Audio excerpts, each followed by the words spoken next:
What's going on, guys? Inside the Blue Podcast here, and today we have a Giants preview taking on the Dallas Cowboys. Short week, short rest for these guys.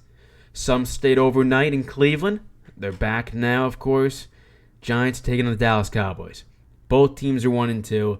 The NFC East has been terrible. Honestly, I'm going to be totally honest. Philadelphia hasn't even looked their best yet. Washington looks good with Jaden Daniels. But it's talking about the Giants and the Cowboys. Two teams that are trying to prove themselves on Thursday night. Daniel Jones has looked better week after week after week one disaster class. Played better in Washington, then played a good enough game to win them against Cleveland. Now they're taking on Micah Parsons. They're taking on that defense that has not looked great.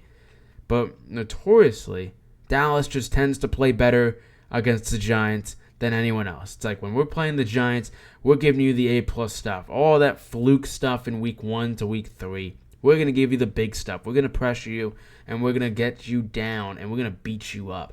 That's what Dallas thinks that they're going to do. But little do they know, there's a wide receiver out of LSU that needs to be contained. Because if that man is not contained, he is going to run all over this Dallas football defense. And I mean, this guy will terrorize Trayvon Diggs. He'll terrorize any CB that decides to go one-on-one with Malik Nabers. Yeah, I will glaze this guy. Malik Nabers is for real. He is a superstar in the making. He is one of the most talented offensive weapons that we have had since OBJ. And we drafted OBJ a while ago. It's Malik Nabers' time. The potential Rookie of the Year candidate. It's probably him and Jaden Daniels in a tug-of-war match. Jaden Daniels got the best of Malik Nabers in week 2. But we're not focused on the Commanders. We're focused on Dak Prescott and this Cowboys team. Cowboys don't have a run game. They also can't stop the run. My big question for Shane Bowen is, what are we going to do with Dak Prescott? Because he's good against the blitz, but then again, we might not send blitz packages as much as we did against Cleveland. Because Cleveland, we knew they had a bad center. We knew that pressuring them was going to be the plan. Against Dallas, they might play different. We don't know what is going to happen with CeeDee Lamb. We don't know who's going to guard him. Is it going to be Deonte Banks? Is it going to be Adoree Jackson? Who is it going to be to take on CeeDee Lamb? CeeDee Lamb notoriously has good games against the Giants. Any wide receiver one tends to. But a lot to talk about. Daniel Jones, Deonte Banks needs a bounce back. Kayvon Thibodeaux and Brian Burns, they got to get after Dak Prescott. We need to see the defense that we saw against Cleveland. Brian Daboll, of course, calling plays, called a really good game against Cleveland. Need to attack the Cowboys in different areas, right? In the run game, Singletary. The offensive line has looked good. It has looked good, and I can't believe I'm saying that because last year, all we talked about was offensive line being terrible. Blindside protection without Andrew Thomas was terrible. Evan Neal is trash. Don't got to worry about Evan Neal right now. Illuminor has been locking up that right tackle. Andrew Thomas, bounce back game in the making. We already know that. And another thing, like I said, with how the defense played and the big three, Dexter Lawrence, Brian Burns, Kayvon Thibodeaux, if they have a game like they did against Cleveland, and Dak Prescott's getting pressured, throwing the ball everywhere, because his throws were terrible against the Baltimore defense. They were underthrown, overthrown, behind them, nearly intercepted, all sorts of stuff. If we cause that, we could cause some turnovers. We can cause some turnovers. We had a strip sack with Brian Burns. We had a near interception. They're starting to make plays, and this Giants defense is starting to come together after 2 weeks of I don't know what we think about Shane Bowen. I won't lie. I was like that. I was I don't know what we're doing with Shane Bowen, man. He just got cooked by the Commanders. Did not have a good game plan against Sam Darnold. Let's see what he does against Dallas, though, because this is a big game for the New York Giants. This is a big test, right? Week 1 was a test of what we saw. Vikings are a great team. Commanders, Jaden Daniels, he looks for real. I won't lie.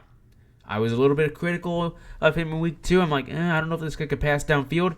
He did it on Monday night. He was cruising through that Bengals defense. So, for the Giants, let's air the ball downfield. Let's find Malik Nabers. And let's test the other guys. Let's test Darius Slayton. Let's test Theo Johnson, Daniel Bellinger, Tyron Tracy, Singletary.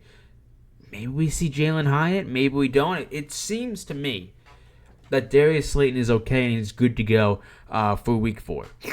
It seems to be that way.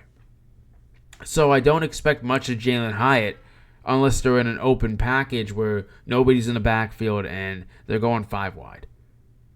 Which sucks because I think Darius Slayton's okay and all. But we want to see Jalen Hyatt, man. We want to see the guy that we traded up for.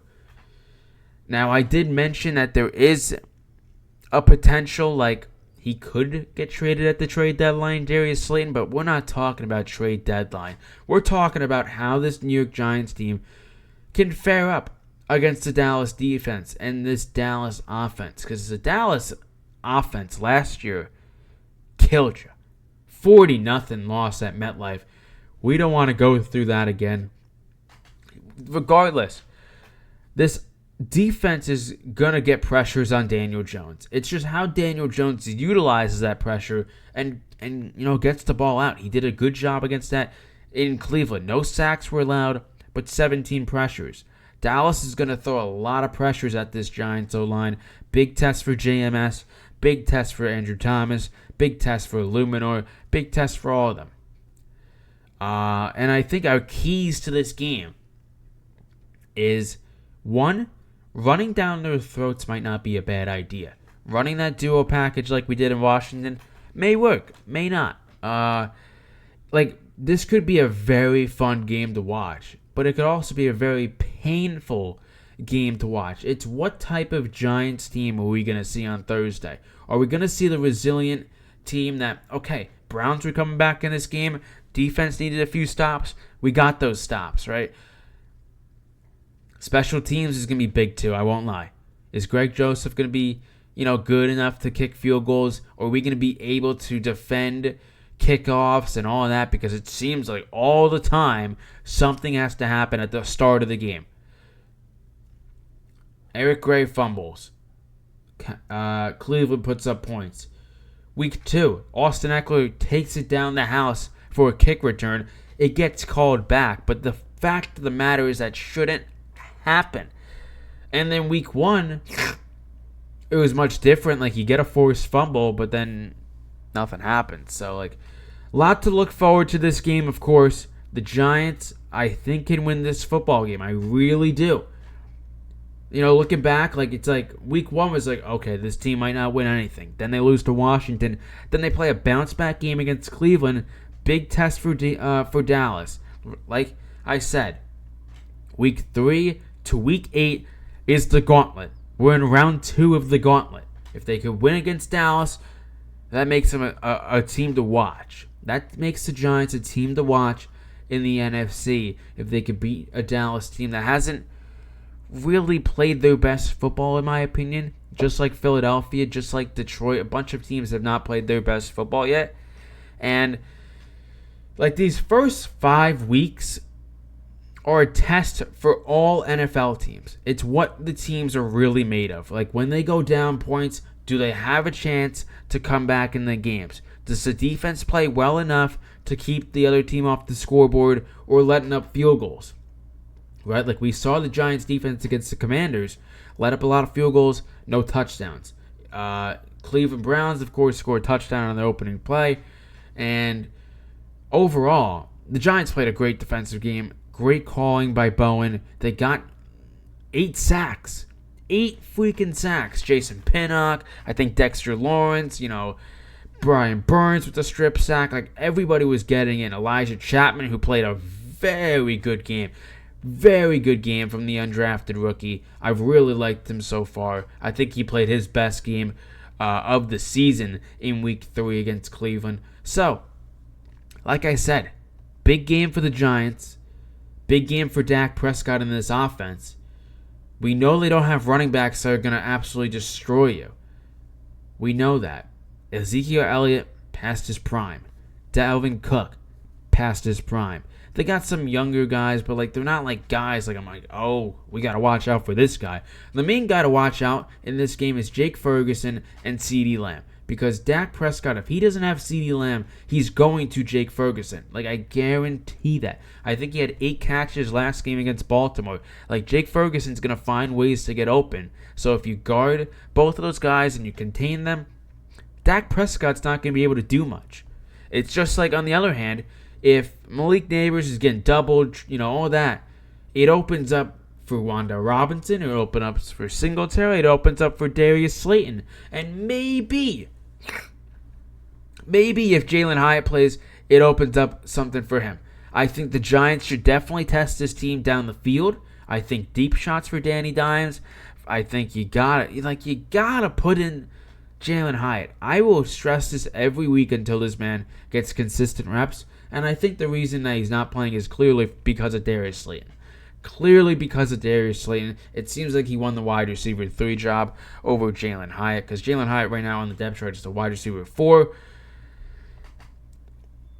Like I said, Brian Daboll is a good offensive-minded coach, right? Coming as an offensive coordinator, he can really make up some plays. And I don't know what they're going to really do. You could really test the Cowboys with Daniel Jones' legs. Of course, he's fast. He could really utilize it. I think this team really has a decent chance of beating Dallas. Am I overreacting to say that? Dallas, what have they proved? Week 2 and 3 were terrible, and a Week 1 against Cleveland where both teams beat them up in the pass rush and all that. So, of course, gotta watch it for Micah Parsons, man, because that guy is going to be everywhere. I mean, everywhere. If there's a time where Micah Parsons really steps up, it's against the New York Giants. It's against the Washington Commanders. It's against the NFC East. This guy is, of course, a competitor. He's a good player. Still is yet to be paid. This team has what it takes to win football games, the Giants. It's not like they don't have talent. They have potential. That's what I'm getting at with this team. They have potential. That's what I'm getting at. And if that potential is achieved, man, this could be a really fun team to watch. I'm not trying to overreact after Week 3, of course, but still, gotta win this football game. Improve to 2-2. It will be a statement win at MetLife. It will be awesome. We know the place is going to be rocking, and let's beat Dallas. I will see you guys, of course, in the next video. Of course, post-game pod will be out. Of course, don't forget to check our weekly picks this week. Video just came out. We're dropping episodes. We're dropping content. Of course, we mainly drop Giants, Yankees, Rangers content, but we also go out of the league. We do tier lists. We do it all. Of course, we're having fun here, but let's smash that like button. Smash the subscribe button on the road to 300 subs. Don't forget to check out our merch, of course, in the link in the description, link in the YouTube bio. But that's me signing off for now. I'll see you guys, and let's beat Dallas.